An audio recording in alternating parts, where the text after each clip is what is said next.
वो कहते हैं ना कि अगर माँ को आटा दो तो रोटी बना देती है, अगर घर दो तो परिवार बना देती है। लेकिन वो आटा देने वाला कौन होता है, वो घर देने वाला कौन होता है? कोई और नहीं, हमारे ही पिताजी होते हैं। हालांकि माँ के ऊपर तो कई सारी शायरियाँ, कई सारी कहानियाँ हैं, लेकिन ये वीडियो एक पिता पर होने वाला है। एक ऐसी कहानी जो मैंने तो सुनी तो मैंने तो रो दिया। यकीनन वादा करता हूँ आप भी इस स्टोरी को सुनने के बाद रोने लगोगे। ऐसा त्याग, ऐसा परिश्रम यकीनन एक पिता ही कर सकता है और कोई नहीं कर सकता है। इस वक्त आप जितना प्रेम अपने पिताजी से करते हो, इस कहानी को सुनने के बाद दोगुना प्रेम करने लगोगे अपने पिताजी से। तो शुरू करते हैं अपनी कहानी। तो होता यूँ है कि एक मज़दूर होता है और उसका इकलौता बेटा होता है।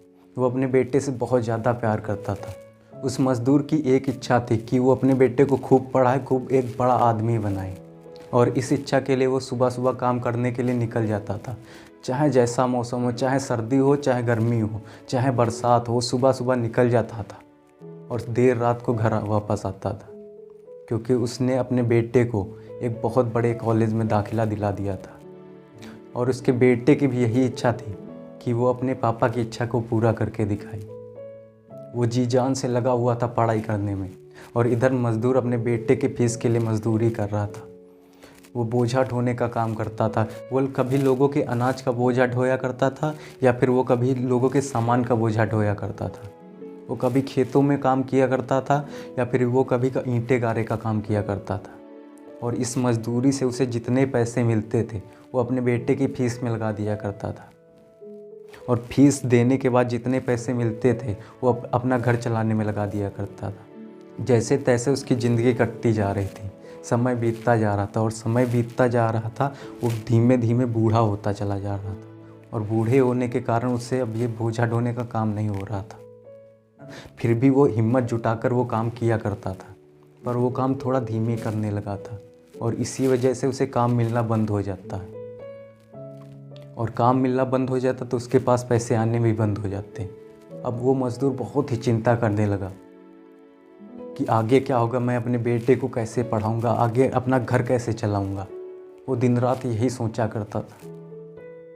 एक दिन मज़दूर सोच रहा था कि आगे क्या होगा, आगे क्या होगा, मैं अपने बेटे को कैसे पढ़ाऊंगा। और तभी उसका बेटा आता है और उसके कंधे पर हाथ रखते हुए कहता है कि पिताजी, आपकी मेहनत रंग ले आई है।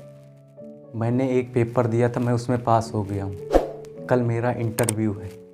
और इतना सुनते ही मज़दूर की आंखों में एक नई चमक आ गई, उसके चेहरे पर एक नई चमक आ गई, जैसे कि एक बेजान में किसी ने जान डाल दी हो। वो खिलखिला उठा।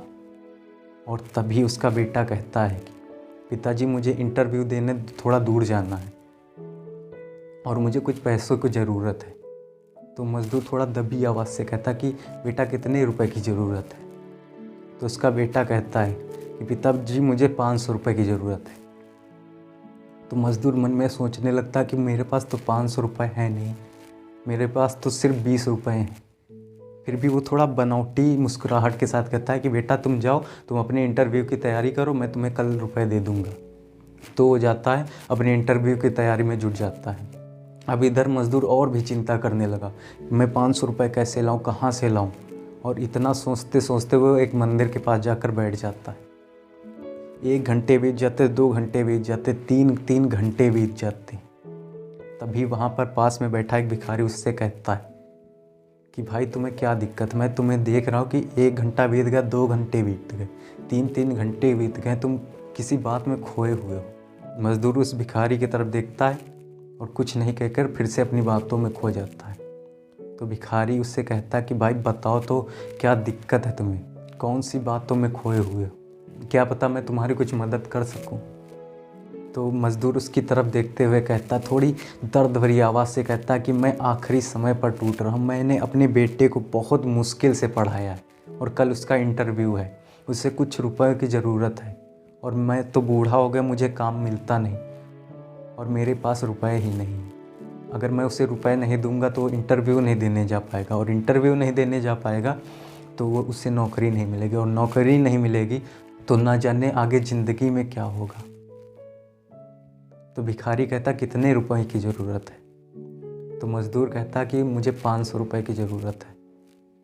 तो भिखारी न जाने कहाँ जाता है और थोड़ी देर बाद आकर 500 रुपये उसे दे देता है। तो मज़दूर कहता है नहीं, मैं आपसे नहीं ले सकता, मैं तो आपको जानता भी नहीं हूँ, मैं आपसे रुपए कैसे ले सकता हूँ। तो भिखारी उसके कंधे पर हाथ रखता है और कहता है कि मैं भिखारी ज़रूर हूँ, लेकिन मैं इंसानों से मांगने नहीं आता हूँ, मैं इस भगवान से मांगने आता हूँ, क्योंकि तुम्हारी तरह मेरा भी इकलौता बेटा था, पर वो न जाने कहाँ गुम हो गया है। मैं इस भगवान से इतनी ही प्रार्थना करता हूँ कि मेरा बेटा एक पल के लिए मेरे सामने आ जाए और अगले पल में चाहे मेरी जान ही क्यों न चली जाए। तो तुम्हारी तरह मेरा भी एक सपना था कि मैं अपने बेटे को खूब पढ़ाऊँगा, खूब आगे बढ़ाऊँगा, एक नेक दिल, एक बड़ा आदमी बनाऊँगा, अपने इन्हीं हाथों से उसकी ज़िंदगी संवारूँगा।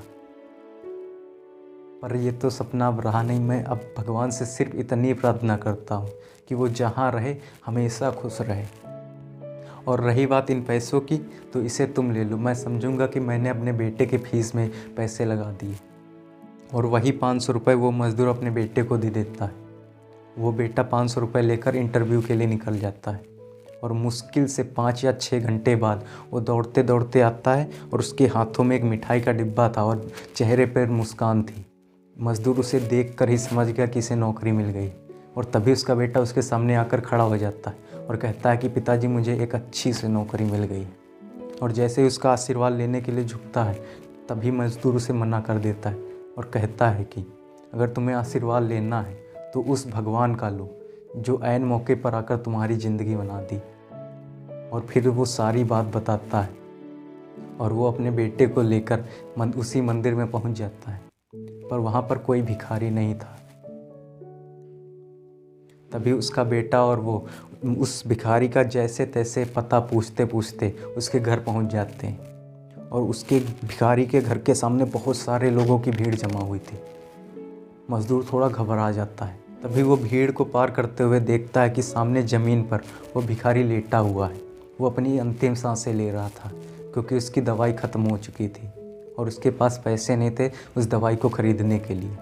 वो भिखारी हर महीने 500 रुपये जमा करता था और 500 रुपये से अब वो दवाई अपनी ज़िंदगी खरीदता था। पर इस बार कोई उसके पास 500 रुपये नहीं थे और वो दवाई नहीं खरीद पाया था।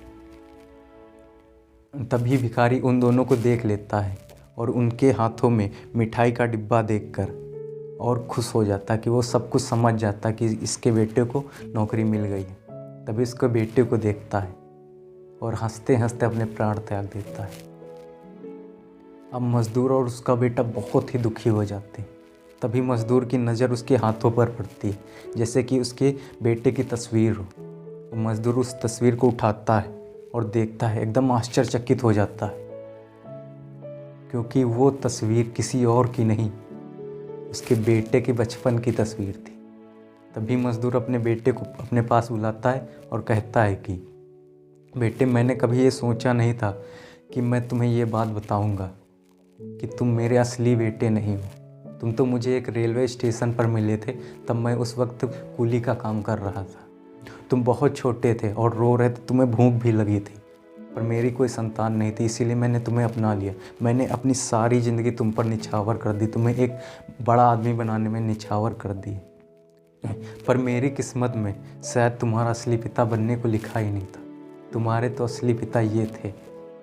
तभी उस मज़दूर का बेटा ज़ोर ज़ोर से रोने लगता है और अपने बेटे होने का धर्म निभाता है, यानी कि उस भिखारी का अंतिम संस्कार करता है और ज़ोर ज़ोर से रोते हुए कहता है कि वाह रे मेरी किस्मत, वाह रे मेरी किस्मत, एक पिता मुझे ऐसा मिला जो मेरा पिता ना होने के बावजूद भी अपनी सारी ज़िंदगी बोझा ढोता रहा क्योंकि मेरी ज़िंदगी उसे संभालनी थी।